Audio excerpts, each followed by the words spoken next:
everyone joining this consultation. Thank you for accepting my presentation in this format.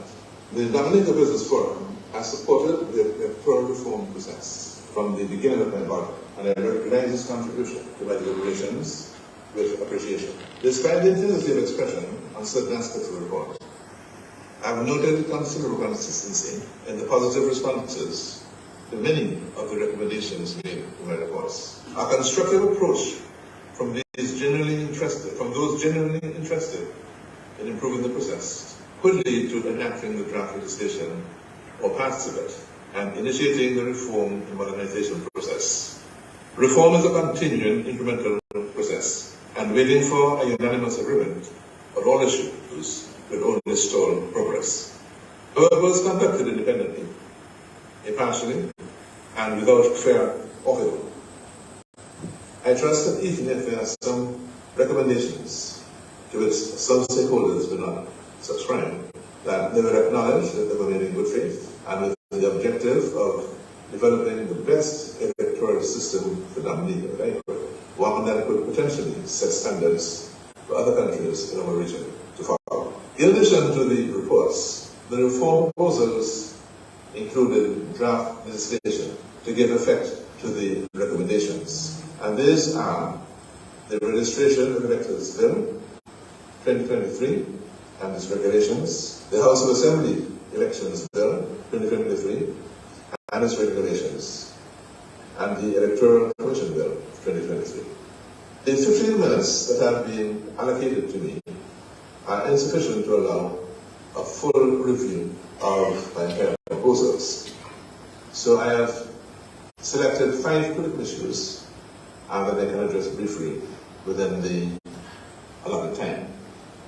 And I start with the registered electors. Section 7 of the Registered Elections Bill stipulates that to qualify for registration as a voter, simply put, only those residing in Dominica are eligible for voter registration. Over the years, there has been concern about the bloating of the electoral register. In 2019, for instance, there were 74,895 registered electors, with only 40,762 casting their votes. It was considered possible that this was caused by deceased individuals and other ineligible electors remaining on the register. This led to the objective of introducing measures to cleanse the register of electors. The Registration of Electors Bill proposed solutions, including mandating the Chief Registry Officer to regularly remove individuals who became disqualified. One category for removal were those absent from Dominica for 5 years. This requirement is part of Dominica's currently enforced law. The Chief Registration Officer indicated that he was severely limited in managing objections on this ground due to difficulties in interpreting the provision, as there was no definition of absence, and in accessing evidence of absence. The new draft legislation provided solutions for both of these difficulties. Section 26 prescribed that an individual whose name appears in the register of electors and who lives overseas will not be regarded as being absent from Dominica if within a 5-year period, immediately before the last publication register, the individual visited and remained in Dominica for a period of or amounting to at least 90 days. And Section 27 addressed access to evidence by mandating certain officers, including the Commissioner of Police in immigration related functions, to provide relevant information to the Chief Registry Officer at his request. Another significant measure to cleanse the electoral register was a requirement to create a completely new register. All registered voters are required to provide proof of their qualifications to be on the new register for confirmation. A name not confirmed would not feature in the new register, ensuring that the register would only contain qualified electors. The legislative framework for this process is provided in sections 50 to 56 of the bill. Fairness requires avoiding disenfranchising eligible individuals already on the register. The financial implications of confirmation would vary depending on the eligible person's location and the cost of travel to Dominica. And the authorities should mitigate the situation, particularly for those with limited economic means. My report proposed various solutions for equitable arrangements using computer technology that would enable individuals who wished to retain their voting rights to do so without incurring travel expenses to Dominica.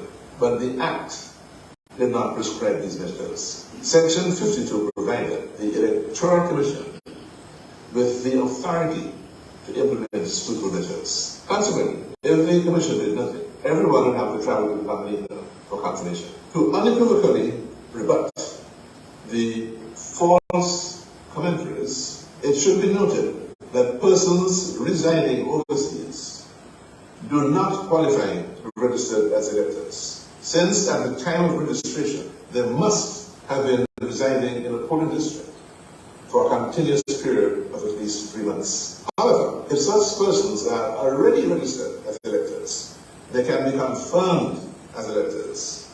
And if absent for 5 years, they can be removed from the registered electors. I propose an expectation that the Commission will make it unnecessary for registered electors to incur the expense of travel to Dominica to secure confirmation of their status.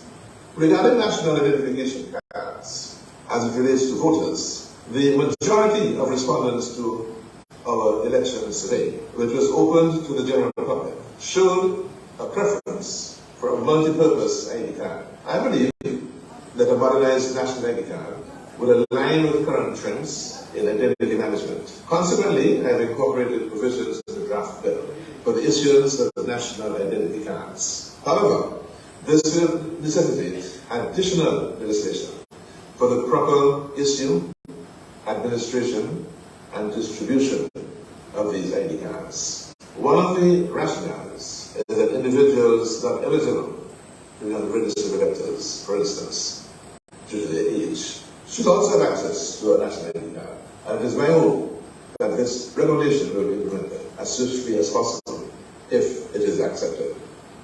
Now, coming quickly to responding to inaccurate comments regarding election offences, I encourage you to refer to the Phase 2 report on pages 8 to 9, which points out that the existing law of bribery, as defined by the false British laws regulator, includes the payment or promise of payment to a voter of his travelling expenses on the condition, expressed or implied, that he or she would vote for a particular candidate. Also, Assembly Elections Bill very carefully addresses and stipulates punishments for a wide range of election offences in sections 76 to 90. The offence of bribery is addressed in sections 82 and 85, with penalties up to $5,000 or imprisonment up to 6 months. Regarding the control of election expenditure, campaign financing received very careful attention in the new House of Assembly bill in sections 54 to 74. I admit that this type of regulation is new, both to Dominica and throughout the Eastern Caribbean as a region. But I must also add that it is not new in the Commonwealth Caribbean, as there is already a comprehensive regulatory framework in Jamaica, and the subject has been featured frequently on the agenda of the Association of Caribbean Election Organizations, consisting of some 22 countries and independent territories, which has been in existence since 1998. Now, I'm aware that Mr. Johnson, General Johnson, is discussing this topic. And in the interest of time, I will refer only to Section 64 of the House of Assembly Elections Bill, which specifically limits expenditure on election expenses. It includes a provision for those limits to be varied by the Electoral Commission after consultation with the political parties and approval by resolution of Parliament. This is an appropriate and well-recognized constitutional process. The commentator who described the proposal on election expenditure as invoking a will and fancy of Parliament was doing no more than undermining confidence in the rule of law. Coming to the Electoral Commission, which is a crucial aspect of the new framework for election management, as the proposed Electoral Commission Bill of 2023. This entirely new piece of legislation aims to enhance the functionality and the supervisory authority of the Electoral Commission over vital aspects of the electoral process. But given the limited time of my presentation, I cannot delve into the specifics. The purpose of the bill is to facilitate a more effective operation of the Electoral Commission established under Section 56 of the Constitution.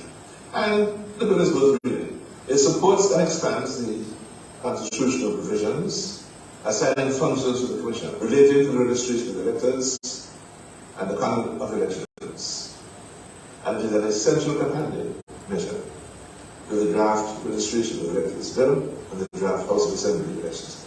Among other things, the bill provides for the incorporation of the Electoral Commission, affirming its independence from any person or authority. It establishes financial provisions, including the creation of the Electoral Commission Fund, and it outlines the sources of money for the fund, and stipulates obligations for the Commission to prepare reports and undergo audits. A crucial aspect of the bill is the prescription of a code of conduct for commissioners and employees of the Commission.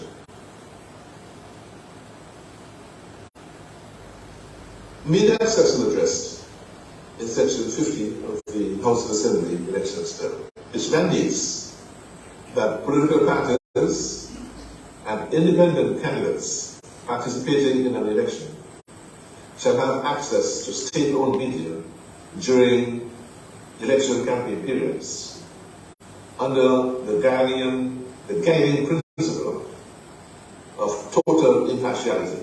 The Electoral Commission is required to monitor the equitable allocation of airtime during campaign periods, and it may issue directives. It is understood, and in my view, reasonably so, that access to private media is governed by business principles and rules of contract. Consequently, political parties and candidates who wish to utilize private media must pay commercial rates. There is no legislative need to regulate this. In conclusion, I'm optimistic that a constructive approach by all stakeholders should lead to the successful enactment of legislation and the beginning of the electoral reform and modernization process. I therefore again thank and recognize the efforts of the Dominica Business Forum. It is my hope that the proposed measures will contribute to a stronger and more robust electoral system in Dominica. Thank you.